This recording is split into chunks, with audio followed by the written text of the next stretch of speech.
வைனதேயன்னு பேரு. மத்த ஊர்ல மரத்துல தங்கத்துல வெள்ளியில வாகனம். இங்க கல்லால வாகனம். வருஷத்துல 2 முறை சுவாமி புறப்பாடு.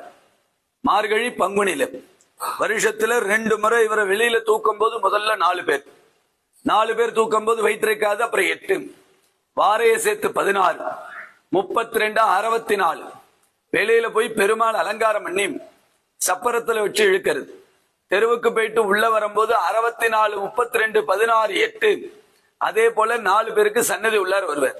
கல்லால வாகனத்தை இந்த உலகத்துல வேற எங்கேயும் தூக்கிறது கிடையாது. இங்கதான் வாகனம்.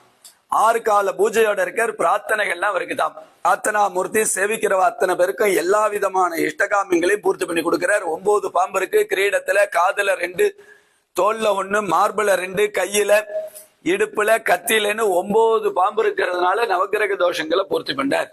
முக்கியம் கருட பகவான் பிரார்த்தனா மூர்த்தி. தாயாரையும் பெருமாளையும் சேர்த்து வச்சதுனால கல்யாணம் ஆகாதவா, புத்திரபாக்கியம், வியாபார அபிவிருத்தி, நவகிரக தோஷம், ராகு கேது தோஷங்களை பூர்த்தி பண்ணி கொடுக்கிறார். முக்கியம் கருட பகவான்.